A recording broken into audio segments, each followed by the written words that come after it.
Hello, hello, and welcome back to yet another NFL video. We are continuing with the series in which I rank every single team from worst to best.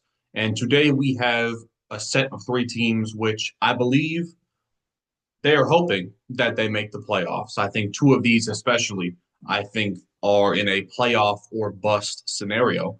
And two of these teams as well, I feel like have coaches who are on the very hot seat, if you will.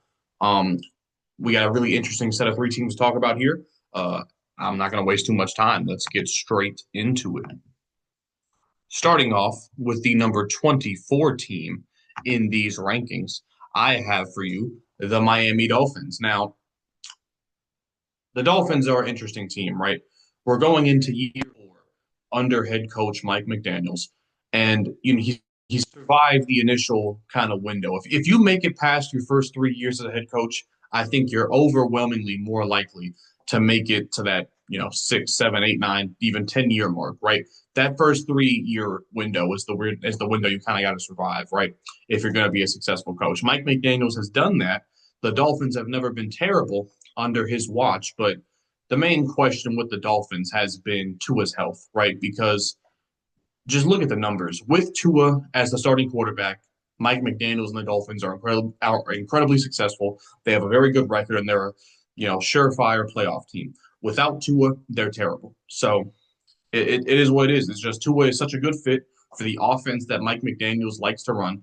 But the problem with Tua, I've said it every time I've mentioned the Dolphins, and I'll say it yet again. I believe that Tua, unfortunately, it brings me no joy whatsoever in saying this. I believe that Tua is unfortunately one concussion away from being forced to medically retire from football. I would like to see him medically retire now. I think the likelihood that Tua makes it to 40 years old as a functioning, just normal adult, I think it's unlikely. And I hate to say it, I really do hate to say that because this is the dark side of football, really. But Tua is in a unique situation, similar to Chris Olave, where it just feels like every single concussion gets worse and worse and worse. And if Tua has another one of those concussions where he's like seizing up on the ground almost, I feel like the NFL is almost going to have to intervene and say, it's too bad of a look for us to continue to let you play football. It's time to let it go. And if Tua's gone, do you keep Mike McDaniels with no Tua? I'm not so sure. So it's incredibly difficult for me to predict what the Dolphins are going to look like next year because I don't know what's going to happen at the quarterback position. I mean, if I just show you the numbers, right? Or if I tell you the numbers rather, when Tua was healthy for the majority of the season in 2023, the Dolphins were the best offense in football, right? They were a playoff team. They won 11 games, right? But last season, when Tua's missed a lot of time, they were a bottom 10 offense in football. They were terrible. And they were good defensively, actually. They were a top 7, top 8 defense, but they've made moves that would indicate that they want to move in a different direction. And this is another thing that makes me skeptical about the Dolphins is it feels like to me that the front office and the head coaching staff are not in alignment. It feels like to me that the general manager, Chris Grier or Will Grier, the Dolphins fans hate their general manager. They want to move on from Jalen Ramsey and Johnny Smith, which last season were two of their best players on their entire team. So if you're a team who believes you can make a playoff run and win a Super Bowl, why would you be actively trying to move on from two of your best players? So it's not in alignment to me what the Dolphins are saying and what they're actually trying to do. Let's get into what they were last season. Obviously, as you can see, Tua only played 11 games, but of course had a winning record in those 11 games. He led the league in completion percentage, and as you can see, he had a passer rating of over 100. So Tua was objectively still a really, really good quarterback when he was in there. But the drop off between him and everybody else was just massive, and they could not overcome that. Luckily, they did have breakout seasons from Devon Achane, their young star running back. He could really turn out to be something special there in Miami. Also, like I said, Jonnu Smith with nearly 900 yards and 8 touchdowns. Those are near all pro numbers at the tight end position. But really concerning seasons from their two-star receivers. Tyreek Hill playing all 17 games, and for the first time in who knows how long, had under 1,000 receiving yards. I mean, that is scary regression. And I understand that he had only 11 games with Tua, but I would hope that he would break 1,000 yards in just those 11 games with Tua. I mean, he was so unstoppable in 2022 and 2023. Seeing him only put up 1,000 yards from scrimmage in 17 games with or without Tua, that's massively concerning. And then Jalen Waddle, I mean, he almost just got forgot about. Like nobody even talks about Jalen Waddle anymore. He should be coming into the prime of his career. He had 750 yards in 15 games. I mean, what are we doing with Jalen Waddle? I mean, that's look at the number. That's under 50 yards a game receiving. This is a guy who should be a Pro Bowl star receiver. Him and Tyreek Hill just got completely shut out of this offense. Also, you got guys like Raheem Mostert taking massive steps backwards. It's just the guys who made this Dolphins offense so lethal in 2023 were just nowhere to be found in 2024. It's shocking how much of a fall off they had at that position. Now, I mentioned it earlier how good this defense was, shockingly. I mean, not a lot of people mention the Dolphins when you talk about top 10 defenses, but that's what they were. You got guys like Zach Sealer with 10 sacks last season. Of course, Jalen Ramsey being a massive piece for you there. They brought in guys like Jordan Brooks and Jordan Poyer from the Seahawks and Dolphins, respectively. They were big pieces for him, but a big part of why I'm concerned about the Dolphins going forward, they lost a lot of their key pieces from last season's defense. So a lot of changes taking place on the Dolphins, unfortunately, and not a lot are for the positive here. Let's get into the new depth chart here. Let me click over 1 second here. So let's take a look at the offense first and foremost. Not a lot of change. Well, a little bit of change on the offensive line. Let's start with the offensive line because it's been a concern for the Dolphins for a long time now. They lost Terron Armstead to retirement, if I'm not mistaken. That's just a massive loss. You can't really overcome that. Let me just quickly check and see exactly how many snaps he played for them last season. Terron Armstead last season started 15 games, played 820 snaps at left tackle. I mean, that's just a massive void. Obviously, he was their best offensive lineman on the team last season. Not having him, I mean, it's just going to be tough to replace. You got Aaron Brewer, in my opinion, is their best remaining offensive lineman. They got him in from Tennessee last season, and he put up damn near, if not Pro Bowl numbers at the center position. You're really happy with what you get out of him. Everybody else, and I mean everybody else, is a question mark. James Daniels, if you go back to his 2023 stats, he's an above average offensive guard. The problem is he dealt with some injuries last year. It's a question mark on to whether or not he can return to full health. Jonah Savanaia, the other guard, is a rookie, of course. Now, you would hope that he comes in immediately as a second round pick and is able to start and give you some good production as a right guard, but obviously that's far from guaranteed. In both of their tackles, I have massive question marks about these guys. Let's start off with their new left tackle, Patrick Paul. You drafted him in the second round last year. And, all due respect, he was a rookie last year, but he was not good. He was terrible, quite frankly. Only played 338 snaps, but the grades stick out like a sore thumb. He was a negative. He made this offensive line worse when he was on the field. You would like to hope that he takes some massive jumps forward, but playing left tackle in the NFL, there's not a lot of room for error. And I unfortunately think he's going to make a lot of errors next season. Then Austin Jackson, your projected right tackle, only played about half the season last year. He's average at best, unfortunately. So I think you could go into a situation where the Dolphins may have the worst offensive tackle duo in football. And I don't say that happily. It's just the reality based off last season. Obviously, quarterback. Can Tua stay healthy? That's the only question. Can Tua stay healthy? It's been proven now. The sample size is there. When Tua's out there, he's a really good quarterback in Mike McDaniel's offense, and they win a lot of games. It's just, can he stay healthy? Can he hopefully not suffer any more of these just scary concussions? The running back room, I really like it. It's headlined by Devon Achane, who had a breakout season last year. He projects to be one of the most exciting, entertaining young running backs in football. And as long as he can stay healthy, he makes this a dynamic run game. Jalen Wright, you drafted him last year. You would hope that he can take a step forward and kind of replace Raheem Mostert's production from last season. And, I mean, that's really it. That duo right there, I'm more than confident in those two guys making up for whatever else they have on the roster. The wide receiver room, on paper, you would look at it and think Tyreek Hill, Jalen Waddle, well, that's an amazing duo, but they weren't last year. They didn't even combine for 1,800 yards from scrimmage.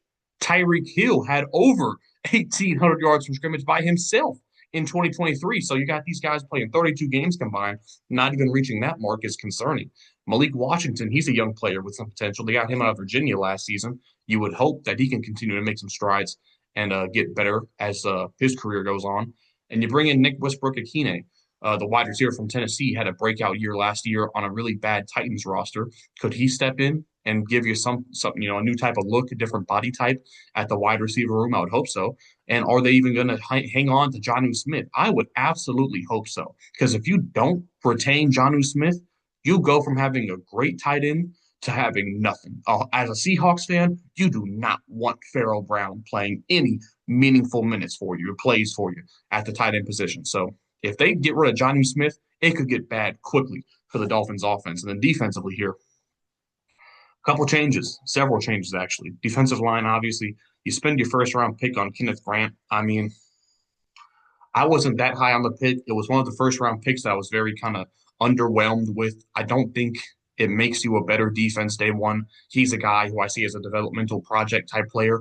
He has the physical traits, but who knows how long until he reaches the point where he can be a real difference maker for you. You did lose Christian Wilkins the previous offseason, so maybe this is the attempt to kind of replace what he did for you. Chop Robinson last year, I think, was really underrated as a rookie. I think he could take some strides in the right direction, and he might not be too far away from being a real difference maker for you on the defensive line. But the best player on this front seven, if you will, is Zach Zeeler. He had a breakout season last year, and he appears to be the real dominant force on this front seven. I don't mind the linebacker room.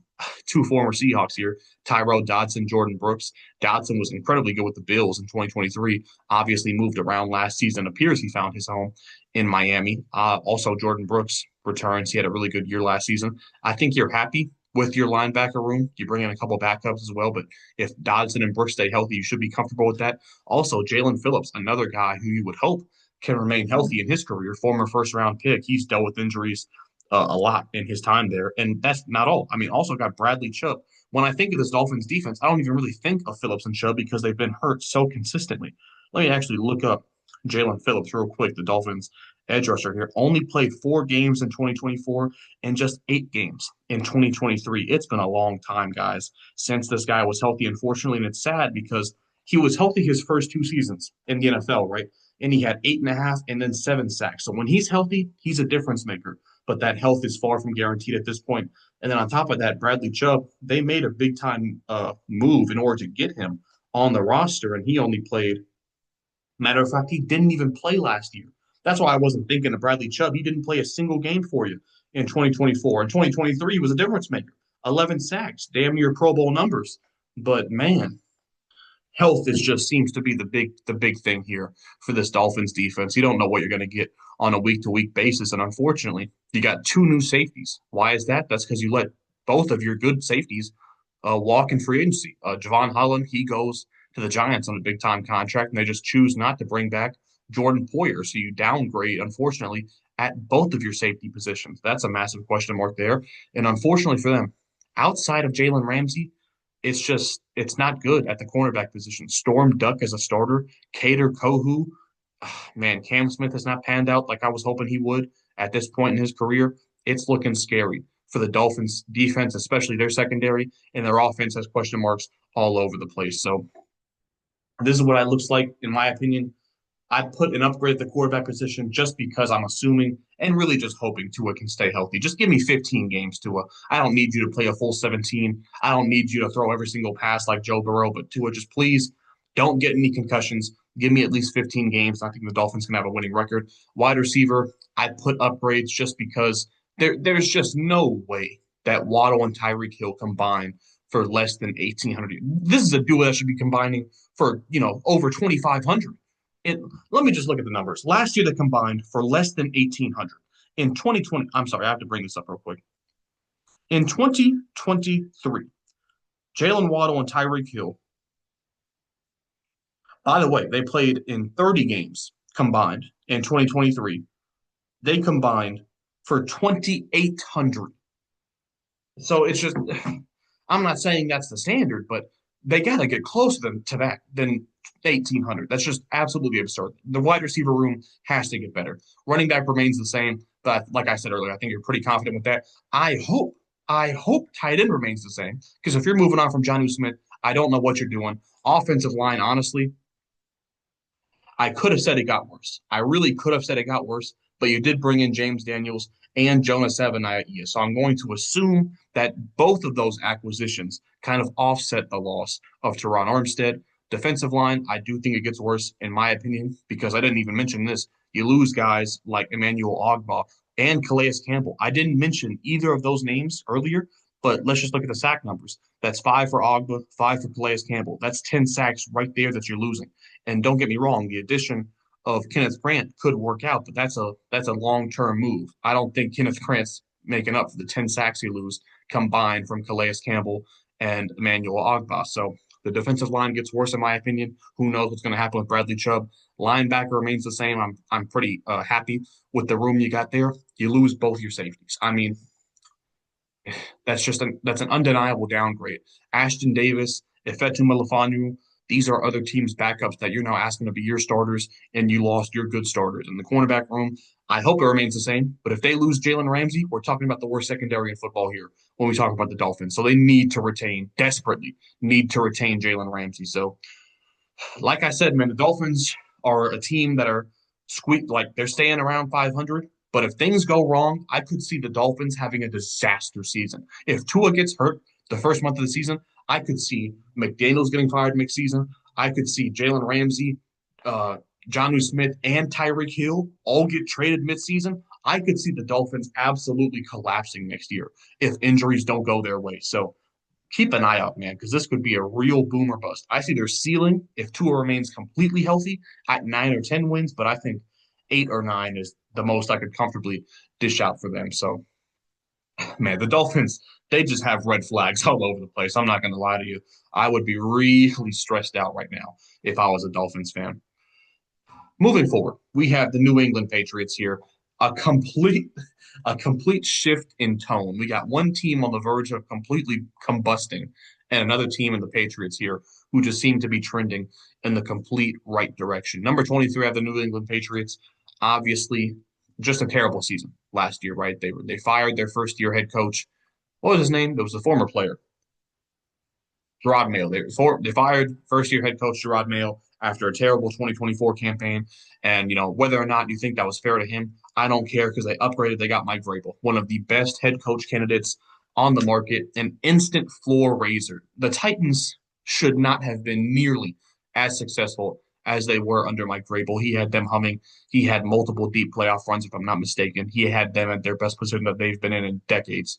Obviously, your return rookie quarterback Drake May, you would hope that he makes strides going into his sophomore season as you surround him with more talent. And in 2025, listen, I'm not sure exactly what their ceiling is with as many new additions as the Patriots have made. I've said it before. There's so many ways that this could go wrong, but so many upgrades on paper, right? At least a couple of them have to hit, right? And they have to make the Patriots better without a shadow of a doubt over last season. Let's get into what they were exactly. Drake May, as you can see, only started 12 games, but he was much, much better than Jacoby Brissett, which is interesting in my opinion. You would expect the veteran in Brissett to at least be more, I don't know, efficient, more less turnover prone maybe than Drake May. And he was. Drake May did have a bit of an issue with turnovers, but I think it was worth it to see exactly how much of a risk taker he was, how willing he was to push the ball down the field. I think you saw a lot of positives from Drake May last season and a lot of things to look forward to. In terms of the weapons, last season, there's not many guys that you're excited about moving forward. The Patriots might be one of the only teams in the league without a 1,000-yard scrimmage player. Ramondre Stevenson was the closest they got there, but I mean, the man, Ramondre Stevenson, man, he's like the worst in terms of efficiency, right? 3.9 yards per carry. You don't love to see that at all. 7 fumbles. Ramondre Stevenson almost had more fumbles than touchdowns. That is just terrible. And that's why when I'm going to get to it later, I think it is very prime for a rookie running back to kind of jump him in the depth chart.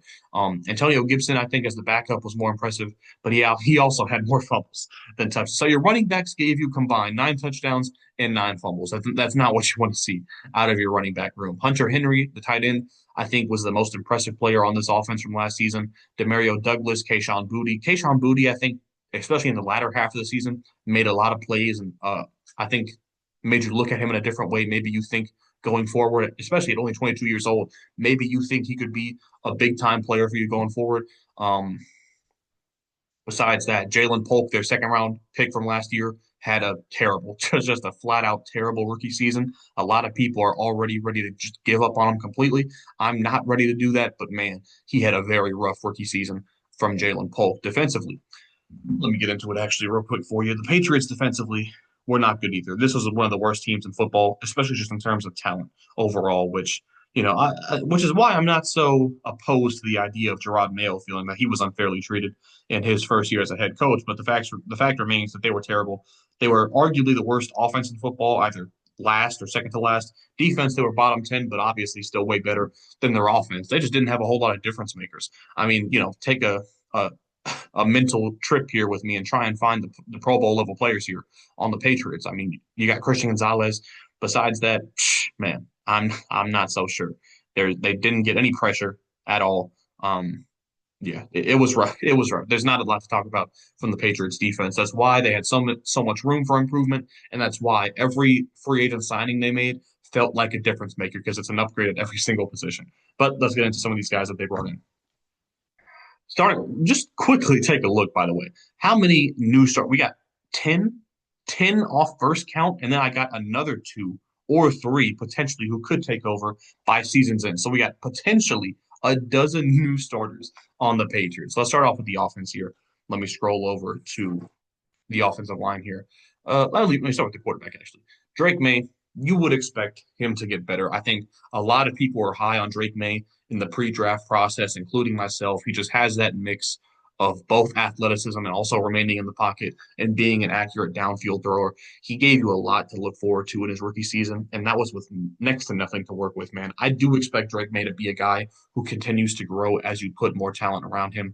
So a lot to be optimistic for if you're a Drake May fan. The running back room, TreVeyon Henderson. He is the guy that I was referring to earlier when I say he could just completely take over Rhamondre Stevenson. And if you think about it, man, as a fourth round pick, Stevenson has really been an overachiever in his time in New England, but he has just, especially, you can make an argument. Last year was his worst season as a running back. It's just he has not done anything, in my opinion, to like warrant the right to just enter the season as RB1. I think Mike Vrabel, especially coming in here with like a nobody's job is safe type thing, it would not shock me at all. I think it's actually more likely that Henderson takes over that RB1 spot. And I think he should, man. He just has no flaws in this game, completely well rounded running back.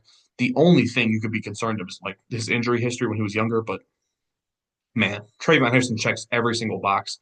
And I think Rhamondre Stevenson should be sweating bullets right now in training camp if, he's expecting to hold on to his job over TreVeyon Henderson.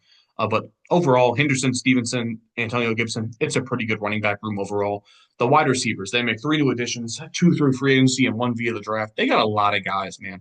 They got like 7 to 8 guys I'm keeping my eye on in this wide receiver room. Let's start off at the top. Stefon Diggs obviously is the massive addition here. He is the presumptive wide receiver one here. They bring him in from Houston. Obviously got hurt early in the year then. He was looking good though. Like he was not looking like the 1,500-yard guy from Buffalo, but he was looking like he was acclimating into what Houston was, and he was finding his role within that wide receiver room. It's kind of disappointing we didn't get to see what that room really could have been with Diggs, Tank Dell, and Nico Collins all healthy and playing at the same time. But Stefon Diggs, he looks like he's moving well in camp coming off of that major injury. And I do think that, I mean, honestly, I think Diggs is one of those guys, really underrated guys, where as long as he's healthy, he's a 1,000-yard guy. Like, it doesn't matter what team, what situation. I just expect Diggs to be that high level of production type of guy. And that's why the Patriots got him. They got him to be that baseline setter for the rest of the wide receiver room. Matt Collins, the addition, I didn't love this, to be honest. I think the Patriots have so many different receivers in the room already. I just think Matt Collins is honestly going to kind of take snaps away from a lot of these younger guys who I want to see develop. So I didn't love the signing, but he's a different body type. I guess he gives you more of a red zone presence, but I didn't like the signing overall. Let's talk about the group of young guys that returned from last season. Demario Douglas, Kayshon Boutte, and Jalen Polk. Obviously, Polk is at the end of this group right here. Douglas and Boutte both have multiple. Well, Douglas has multiple. Boutte has this one productive season from last year. You would hope that they can build off that and continue to grow as Drake May grows. Kyle Williams is the guy they bring in via the draft from Washington State. A lot of people are really high on him, mainly because he can play everywhere. Like there's no one spot that he's limited to. So I think he's going to find a way to work himself onto the field because he can give you so many different looks. So an explosive guy. Excited to see what he could do for them potentially as a rookie, but a ton of competition in this room. Then you get guys like Kendrick Bourne, kind of just feels out of place. Kind of think that he would be better suited elsewhere if they were to make a trade, like kind of send him out for like a sixth, seventh round pick, maybe. Just doesn't feel like he fits with the rest of this wide receiver room. But let's talk about the offensive line here because they were terrible last season. They obviously need to make major moves in order to protect Drake May, and that's what they did, in my opinion. So let's start off with Will Campbell. Spend the number 4 overall pick on their future left tackle. Will Campbell at LSU. A lot of fans are happy with this pick, and so am I. I think it was the obvious selection here to protect Drake May long term, put him at the left tackle position, and I just think he's going to be a successful left tackle at the next level. Cole Strange kind of returned from injury, missed a lot of time last season. If you look back to 2023, where he also did miss time, unfortunately, he was above average. So if he continues on this, and listen, progression in the NFL is not linear. It's not always moving up at the same pace. But if he does come back well from injury, there's a good possibility that Cole Strange is a good offensive lineman for you next season. Garrett Bradbury, you bring him in from Minnesota. He was not a good pass protector at all. He was a positive in the run game, but he's a guy who I definitely think could get his spot jumped by Jared Wilson, the young center. Um, and I think what the pick of Jared Wilson, sorry, what this does for you is I think it guarantees good play from the center position because it's either that Garrett Bradbury is so good that Jared Wilson doesn't get to see the field, or Garrett Bradbury doesn't play well and you stick in Jared Wilson because you think he can give you something better. So it's like they pretty much are guaranteed that they're not going to have a bad center for the entire year. So I like that between those two guys. Mike Onwenu probably is their best offensive lineman returning from last year. He was above average to a good center, or sorry, to a good right guard. Really good in pass protection for a guard. So I think you're happy about him coming back. And then you bring in Morgan Moses from the Jets. Not a really talked about acquisition, but he missed time last year. But when he was on the field, he was a good pass protector, solid overall, and a major upgrade at the right tackle position. So we talk about 3 new starters, both the tackles and the center. I think the Patriots are really happy. They could be one of the most improved offensive lines in football next season. Next, we got Hunter Henry, the tight end position. I think if you bring him back, like I said, I think he was their most impressive offensive player for them last season, as well as Austin Hooper, who let me go back to their what's it called to their stats here. Austin Hooper also had nearly 500 yards and 3 touchdowns. So we're talking about a tight end duo here who combined for over 1,100 yards together. So that's really impressive. I think you're looking forward to what they can do moving forward with Drake May entering his sophomore season. So offensively, a ton of additions. I could see them going from second to last or last to a middle of the pack offense, and that's a major jump for a second year quarterback and just a terrible offense last season. They should get much better defensively. Where do I start? I think defensive line, they made multiple big time acquisitions. Let's start off with Harold Landry, the big time signing from Tennessee. He reunites with Mike Vrabel in New England, and they should be excited about this. I mean, a lot of people are saying Harold Landry, he's falling off. He had the worst pass rush win rate, whatever. The fact of the matter is, he was healthy, he was out there, and he was one of, if not the best players on the Titans defense. I'm just tired of hearing this Harold Landry's falling off. You don't want him. Look at the numbers, man. The numbers say he's still productive and he can still get after it. And when you're a team like the Patriots who can't generate pressure, you will absolutely, without a shadow of a doubt, take Harold Landry as your premier pass rusher. You're also bringing Milton Williams, very sought after player, obviously a big time playmaker for the Eagles defensive line, had a big game in the Super Bowl. So it was a big move for the Patriots to be able to bring him in the building. And yeah, I think you pay him over $20 million a season. He can play inside and outside. And I think the combination of him and Christian Barmore could really wreak some havoc on the interior if they were to play together here. They don't have a lot of kind of defensive ends who excite me. I think Keon White kind of could be a difference maker. He was a second round pick in 2023. Had 5 sacks last season, if I'm not mistaken. Had a let me find him real quick. He had 5 sacks in 17 games. Obviously, that's not sticking out at you. 16 QB hits, though. I think he's a guy who's trending in the right direction here. So you had a couple of difference makers: Harold Landry, Keon White, Milton Williams, Christian Barmore. Those are all guys that I'm looking at as potential difference makers on that defensive line, and just overall a really upgraded unit there. Also bringing some draft picks between Joshua Farmer and Braden Swinson. I thought those were great value on both of those guys in the fourth and fifth rounds. Could potentially be difference makers as the season goes on. The linebacker room, bring in Robert Spillane from the Raiders. He was one of their best guys overall. He kept that defense together when it was not looking so good. I think on the Patriots, he could be just he's just an all over the field type guy. Could make plays in the run game, getting after the quarterback and pass coverage. He does everything for you, and I think that's a major underrated signing for them. Also, bring in Carlton Davis from Detroit. Now, listen, Carlton Davis, one if nothing else, I can guarantee you he's not playing 17 games for you. He is missing at least 3, 4, 5 games. He he's made of glass, but in the 12 games that he gives you, he's a really good cornerback, right? So injuries obviously a concern with him, but when he's out there, him and Christian Gonzalez, I expect to be a really, really good duo there. And then Kyle Duggar, Jabril Peppers, that's a good safety combination. They bring both those guys back, and as long as they can stay healthy, remain on the field, you really like what you get out of them. So Jabril Peppers, he only played 6 games last season. I think was it due to a suspension? Didn't he have like an off the field issue? I'm not so certain, but when he's out there and he's healthy, he's a really good player. And then obviously Kyle Duggar is one of your best players when he's healthy. So I like the Patriots defense. I think it's much better than the offense. Well, actually, the gap might be closed. I could see a situation where they're like the number 14, 15 best defense, and number 16, 17 best offense. And if that's the case, we're talking about a team with like a 500 record, 8-9 wins, and just significantly one of the most improved teams in football next season. I'm confident in saying that. Now, also, I forgot to mention this. They bring in Caleb Chaisson from the Raiders. Had 5 sacks last season. By the way, Caleb Chaisson would have been the leading sack getter on the Patriots last season. So let's not underrate this signing right here from the Ravens. Comes in along with Robert Spillane. Uh, Obviously the Patriots just improved everywhere. Really, quarterback you expect Drake May to get take steps forward, even if it's not massive leaps and bounds. Just even him playing the whole season is an upgrade for them at the quarterback position, and then you would hope he takes marginal increases there. Wide receiver, you bring in Stephon Diggs, Mac Hollins, of course. You also draft Kyle Williams, as well as having several young receivers who you hope develop. That room should get better overall. Running back, bring in TreVeyon Henderson, instant upgrade in my opinion over Rhamondre Stevenson. But even if he is just an RB2, I still think he will make plays in several different aspects. Tight end, you bring back Hunter Henry, Austin Hooper. I think you're very comfortable with that. Offensive line, you bring in 2 new starters with with Morgan Moses and Will Campbell at the tackle, and then you guarantee yourself some good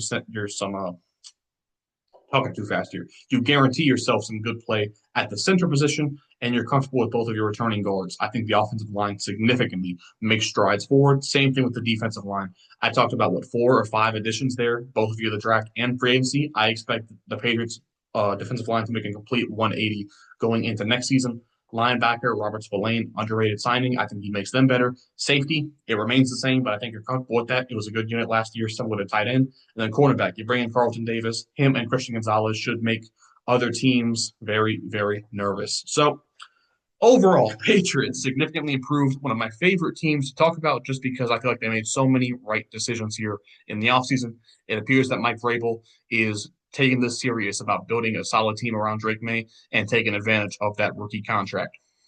Moving on, number 22, we have the Pittsburgh Steelers. It is official.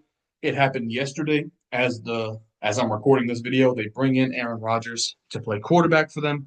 And obviously that changes everything, right? Because without Aaron Rodgers, they are just the worst quarterback room in football. Actually, it's funny. They're actually the second worst in their own division in terms of quarterback room. Actually, I would have taken the Browns over the Steelers before Aaron Rodgers. They were probably the second worst in football. Now they have Aaron Rodgers. We're gonna get into exactly what I think about that. Mike Tomlin, obviously entering year 30 or whatever it is, never had a losing record. Also has not won a playoff game in the better part of a decade for the Steelers. However, I think they do have some things working in their favor. They consistently have one of the best defenses in football. Last year they were top 10. But offensively, they have not had a good offense, man, since 2018? It's been a long, long time. And honestly, I look at the moves they made. I see more of the same, man. I see the Steelers hovering around 500 like they always do. And Aaron Rodgers, this is the thing. This is the way the Steelers fool you, right? Aaron Rodgers is a massive upgrade over what they had last month, but it's not an upgrade over what they had last year, combined between Russell Wilson and Justin Fields. Compare Russell Wilson to Aaron Rodgers last season, and you're going to find out, wait a minute, Aaron Rodgers was not all that different from Russell Wilson. So let's get into the numbers here. Obviously, they had two quarterbacks who you liked but you didn't love. They gave you different things, but neither of them were able to kind of wow you. Like I said, neither of them were bad. Justin Fields, I guess, had a better record in the games that he started, but I think Russell Wilson made the offense more, well, a little bit more explosive. But neither of them really were game breakers for you. Offensively, they only had one player from 1,000 yards from scrimmage, and it was Najee Harris, and they got rid of him. And they only had one receiver over 800 yards. Let me correct that. They only had one receiver over 600 yards, and George Pickens. They got rid of him. So the Steelers get rid of both their quarterbacks, their number one rusher, and their number one receiver. Keep in mind, guys, this is on a team who had a bottom 12 offense. Okay, so I've said it before. I made an entire video on the Steelers. I don't know what they're doing. They keep making either downwards or lateral moves and are expecting better results. And I just think that's a recipe for failure. And I do think Mike Tomlin is on the hot seat because if he does not somehow find a way to get better with less talent, then they're going to have their first losing season under Mike Tomlin. And I don't think Aaron Rodgers turns this around. We're talking about Jaylen Warren being their best returning offensive weapon. And he's a good player. Don't get me wrong. I think he's going to be like a breakout guy in terms of him getting a lot more touches and opportunity and things like that. But he had more fumbles than touchdowns last season. I'm yeah, I don't see him as a guy who's going to be this, all pro caliber, James Conner type player. I think, 12, 1,300 yards maybe for him is a good, it's a good season. But it's just the receiver room, honestly, man. Calvin Austin as your wide receiver, 550 yards, 4 touchdowns. I don't love it, man. I don't love it. And they got no other guys. Roman Wilson, the man couldn't even see the field last season. We're talking about him as wide receiver 3. Defensively, of course, though, they got a bunch of difference makers, man. Patrick Queen, Minka Fitzpatrick, Cameron Hayward, of course, TJ Watt, Joey Porter, Alex Highsmith. They got guys. The defense is loaded. Okay, we understand this. That's why it's top 10. We understand how good they are defensively. We understand they have multiple guys who can get after the quarterback. All these things are true. However, it cannot, and it's proven, their defense cannot compensate for their lack of offense. We see it over and over again in the playoffs. So, what are the Steelers doing going forward? Where's the? I'm trying to put this into ways. Where's the guy? Where's the hidden gem on the Steelers offense who's going to make them all of a sudden, flip that switch? I don't see it. I really don't. Let's talk about the new depth chart here. Obviously, Aaron Rodgers takes over at quarterback. I mean, we have to worry about him not taking a step downwards. We're hoping, by the way, keep in mind, guys, Aaron Rodgers has not been a good quarterback since his last MVP season. We had his last year in Green Bay, was not good, one of the worst of his career. He got hurt his first year with the Jets. Last season with the Jets was not that good. So it's been 4 years now since Aaron's been a good quarterback, and we're asking, 42-year-old Aaron Rodgers to suddenly find that spark again? It's not happening. I think you'd be lucky to get what you got out of him last year with the Jets, and that's not very good. Running back room, you bring in Caleb Johnson. He's just your Najee Harris replacement. I think it's a downgrade overall in the running back room, but you bring in Kenneth Gainwell as well from the Eagles, so he's a good scat back. I think he could do some things for you. So it's not a bad running back room, but everybody here's a question mark. Jaylen Warren's the best returning asset you got, and who knows what he could do for you as a RB1. DK Metcalf for George Pickens, it's a lateral move. Obviously, I think DK is better for you, but listen, I think DK is going to quickly realize the grass is not always greener. He requested to move out of Seattle, and good luck, buddy. Now you're stuck in Pittsburgh. We're going to see exactly how many of those 1,000-yard seasons DK puts up for the Steelers. I don't think it's going to be as many. Robert Woods. I mean, let me bring up the numbers. So I did this in my last Steelers video, but when was the last time Robert Woods was a productive receiver? When was the last time Robert Woods? I'll give him, I was going to say 800. I'll give him 700. What's the last time Robert Woods had 700 yards in a season? 2020. It's been 5 years. It's time to hang it up, Unc. I don't see it, man. I don't see it. Let's talk about the offensive line because that was a concern for the Steelers last year. You lose Dan Moore, who was your left tackle, so now you're rolling with Broderick Jones, who, listen, the man played a lot. And I understand. He was drafted in 2022. Everybody said that he was drafted in 2023. Everybody said that Broderick Jones was a developmental piece. I understood that. So he had 2 years at this point. He's had 2 years to develop. Last season, he was terrible. Just with all due respect, terrible grades, gave up 10 sacks. It's just It's bad. It is all bad last year, and now you're switching positions and putting him at left tackle, buddy. That's oh man, this could be a disaster for Broderick Jones and the Steelers at left tackle. And oh, by the way, your right tackle, he's your rookie from last season who didn't play at all because he got hurt. So Troy Fautanu is a complete question mark at right tackle. Broderick Jones is a net negative at left tackle. So I'm not loving when I'm talking too fast because it's staring me here. I'm not loving what I see at both of your tackles. Isaac Suamalau, he's a good left guard for you, above average to good. I think you're happy with what you get out of him. Zach Frazier, the rookie from last season, you're really happy. He's a Pro Bowl level center already. He came out the gate on point, and I think he's your best offensive lineman overall. Really, really good center. And then Mason McCormick, the right guard, below average. Much worse than Suamalau across the board. Doesn't really do anything well. So not a good offensive line, unfortunately. The only thing you're happy about is Zach Frazier, and I think Samalau is above average. So it's not like that we got a great offensive line who's going to make everybody around them look better. We got a team with next to no firepower having to overcome a bad offensive line. This could be worse. I mean, they were like bottom 12 last year offensively. They could be bottom 10. I'm actually expecting them to be bottom 10 here. And then defensively, as we all know, they're good. They make good moves. They're great on the field. They replace Dante Jackson, who was actually really good for them last year. They replaced that with Darius Slay. I mean, at this point, I think they're both about even, both really good cornerbacks. So you like what you got in the secondary between Joey Porter, Darius Slay. Obviously, you bring back Minkah Fitzpatrick, Sean Elliott. It's a good secondary. The front seven has playmakers all over the board: Alex Highsmith, T.J. Watt, Patrick Queen, Peyton Will. I mean, it's a loaded defense. They got Pro Bowl level players at every single level, and they also bring in Derek Harmon, the first round pick, Jack Sawyer, the fourth round pick. These are real difference makers here, who I expect to have good seasons. And it's a great defense. The top 10 defense. We know what the Steelers are. They're the most easy to predict team in the NFL. The problem is they're terrible offensively, and you know it's just very simple. The Steelers' defense, as good as it is, cannot overcome how bad this offense is. And adding Aaron Rodgers does not make them an explosive offense overnight. They still have Arthur Smith calling the plays. And yeah, I just honestly, getting Aaron Rodgers didn't even make much of a difference for me. I had them at 24 before they got Aaron Rodgers. Now they're up to what, 22? Where I got them at 20. Yeah, they only moved up 2 spots for me. And their win total went from 6 to 7 to 8 to 9. So